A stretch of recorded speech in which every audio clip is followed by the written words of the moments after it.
Hello, welcome to Ben Recap. Today I'm going to explain a science fiction apocalyptic movie called 2012. Watch out for spoilers and take care. Please don't forget to like, share and subscribe to our channel. 2009. Adrian Helmsley, an American geologist, visits astrophysicist Dr. Satnam Tsurutani in India and learns that neutrinos from a massive solar flare are causing the temperature of the Earth's core to increase rapidly. Adrian travels to Washington, D.C. and gives a report on the findings to White House Chief of Staff Carl Anheuser, who takes Adrian to meet the President of the United States. In 2010, President Thomas Wilson and other international leaders begin a secret project to ensure humanity's survival. Approximately 400,000 people are chosen to board ships that are being constructed at Chomeng, Tibet, in the Himalayas. At the same time as the People's Liberation Army are gathering volunteers, a Buddhist monk named Nima is evacuated while his brother Tenzin joins the workers in the ship project. Additional funding for the project is raised by selling tickets to the private sector for €1 billion per person. By 2011, humanity's valuable treasures are moved to the Himalayas under the guise of protecting them from terrorist attacks with the help of art expert and first daughter Dr. Laura Wilson.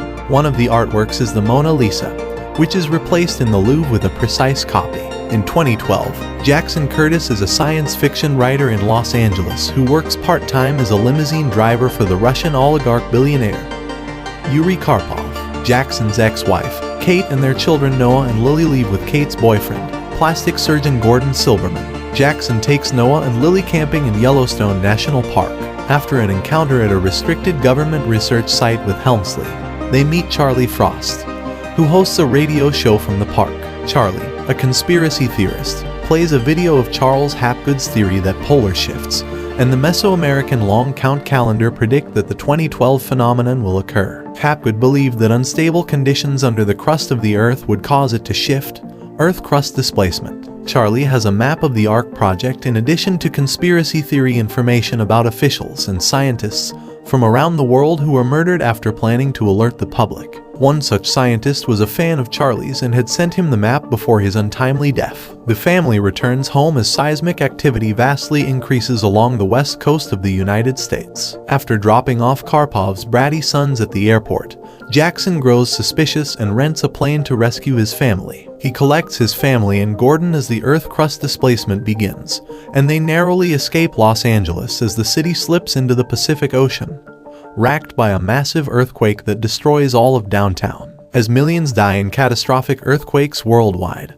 the group, with Gordon piloting the small plane, flies to Yellowstone to retrieve Charlie's map, escaping as the Yellowstone caldera erupts. Charlie stays behind to broadcast the eruption and is killed in the blast of the expulsion of an ash cloud. Learning that the ships are in China, the group lands in a devastated Las Vegas to find a larger plane. They meet Yuri, his twin sons Alec and Oleg, girlfriend Tamara and pilot Sasha. The group secures an Antonov and 225 aircraft and they depart for China. Also heading for the Chomeng site aboard Air Force One are Anheuser, Helmsley, and Laura Wilson. Upon arriving in Tibet, they find that the ships are not ships destined to take the survivors off Earth, but are giant seagoing ships, large arks that can hold thousands of people. Helmsley finds that the cabins are actually quite luxurious and only meant for 2 people, a fact he criticizes when he tells his porter the room could hold about 10 people. President Wilson remains in Washington, D.C.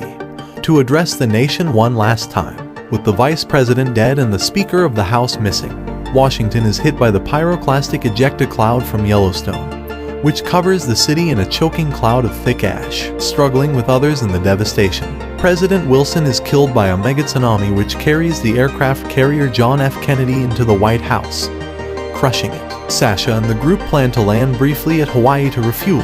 However, the island chain has been devastated by volcanic activity. Continuing on, Sasha fears they may run out of fuel before making it to mainland Asia. They discover that the seismic activity of the Earth's surface has shifted the Chinese coast 15 miles east, and they are able to make a crash landing, narrowly escaping death by driving a Bentley out of the plane before it skids to a stop on a glacier. The plane overbalances on the edge of a cliff and plummets, taking Sasha with it. The group is spotted by the People's Liberation Army. Yuri and his sons, possessing tickets, are taken to the Arks, Yuri coldly leaving Tamara and the others behind. The remaining survivors are picked up by Nima and are taken to the Arks with his grandparents. They stow away on the Ark with the help of Tenzin, who had a plan to smuggle his family aboard through a rear entrance. An impact driver becomes lodged between the gears of the Ark's hydraulics chamber, preventing a boarding gate from closing and rendering the ship unable to start its engines. In the ensuing chaos, Yuri, Gordon, and Tamara are killed. Tenzin is wounded, and the Ark is set adrift. Just before he dies, Yuri is able to hoist both his sons up to crew members of the ship. In doing so, he jumps to his death. Jackson and Noah dislodge the impact driver and the crew regains control of the Ark before it can impact Mount Everest. After flood waters from the tsunamis recede, the Arks travel to the Cape of Good Hope in South Africa, where the Drakensberg Mountains have risen in relation to sea level and become the tallest mountain range on Earth.